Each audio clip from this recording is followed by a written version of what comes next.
इस दिव्य पत्थर के चमत्कारों के विषय में या इस पत्थर के इतिहास के विषय में आपको बताता हूँ। यह पत्थर जो है, इसे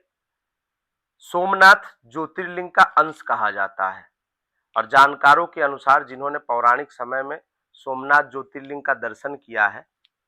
उनका कहना है, उनका अनुमान है और उनका कहना भी है कि सोमनाथ ज्योतिर्लिंग जमीन से ऊपर उठ करके यानी कि हवा में तैरता था। यह उसके अंदर शक्ति थी और जिसके कारण सोमनाथ ज्योतिर्लिंग अपने आप में उस समय बहुत ही समृद्ध था, जहां पर हीरा, मोती, सोना, चांदी इनकी कोई कमी नहीं थी और इन्हीं कारणों से सोमनाथ ज्योतिर्लिंग की चर्चा पूरी दुनिया में थी। सन 971 से लेकर के 1030 तक मोहम्मद गजनवी का आतंक पूरी दुनिया में फैला हुआ था और मोहम्मद गजनवी अनेकों बार प्रयास कर करके थक चुका था भारत को लूटने की, यहाँ के समृद्धशाली परंपराओं को ध्वस्त करने के लिए। सन 1025 की बात है, मोहम्मद गजनवी अपने 17वीं बार के आक्रमण में सोमनाथ मंदिर को लूटने के लिए गुजरात के पाटन आता है और इस बार जब वो यात्रा करके यहाँ पर आता है तो वह मरुस्थली वाली भूमि से आता है ताकि किसी को कानो कान भनक ना पड़े। अनेकों संघर्ष करके वह सोमनाथ मंदिर पहुंचता है, यहाँ मंदिर को ध्वस्त करने का प्रयास करता है, शिवलिंग को वहां से उखाड़ता है और इस बीच पाटन और इनके आजू बाजू के क्षेत्र के जो राजपूत थे, इन्होंने मंदिर को बचाने के लिए, सोमनाथ ज्योतिर्लिंग को बचाने के लिए अपने प्राणों की आहुति दी, अपना बलिदान दिया, परंतु गजनवी की क्रूरता के सामने वो ज्यादा टिक नहीं पाए और गजनवी सोमनाथ मंदिर के अलौकिक और दिव्य आभूषणों को, सोना, चांदी, हीरा, मोती और इन्हीं के साथ साथ वह सोमनाथ मंदिर के दिव्य ज्योतिर्लिंग को भी अपने साथ लेकर के जाता है और अपने मस्जिद की सीढ़ियों पर लगाता है। परंतु उस समय वहां पर उस दिव्य ज्योतिर्लिंग का कुछ अंश उस मंदिर में ही रह जाता है, जिसे कुछ अग्निहोत्री ब्राह्मण वहां से छुपा करके लेकर के जाते हैं और लगभग 1000 साल तक इस ज्योतिर्लिंग के अंश की परंपरागत रूप से रक्षा सुरक्षा की जाती है, इनका पूजा पाठ किया जाता है, इनका जतन किया जाता है। इसी बीच कुछ अग्निहोत्री ब्राह्मण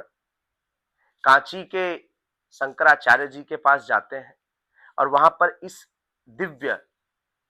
पत्थर के, इस दिव्य ज्योतिर्लिंग के अंश के विषय में पूछते हैं तो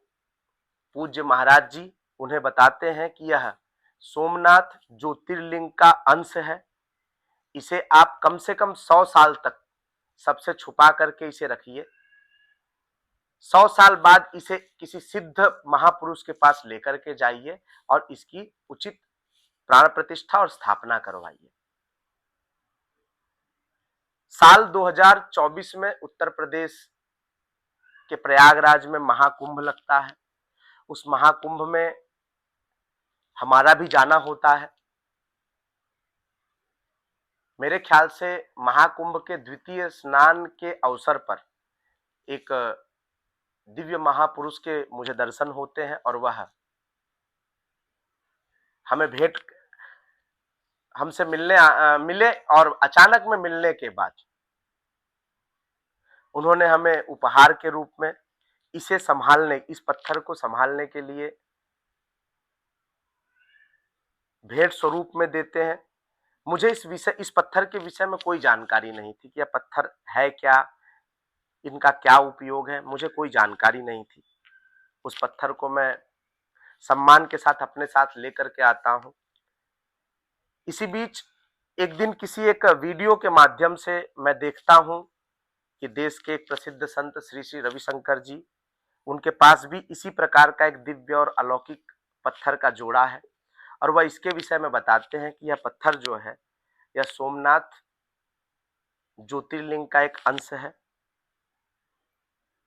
और यह परम पवित्र और अपने आप में दिव्य है, जिसके दर्शन मात्र से मोक्ष मिलता है। और यह अपने आप में दैवीय गुणों में परिपूर्ण है।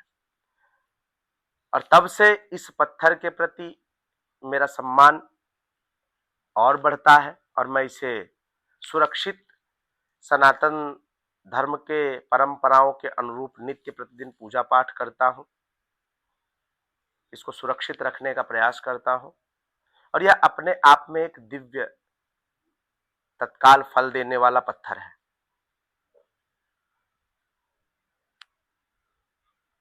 और इस अलौकिक पत्थर को,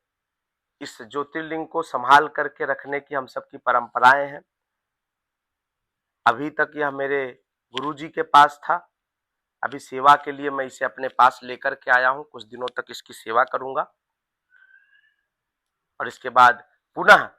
इसकी यथाउचित स्थापना कर इनके पूजन और जो वैदिक परंपराएं हैं उनके विधानों के अनुरूप इनकी व्यवस्थाएं करेंगे। धन्यवाद।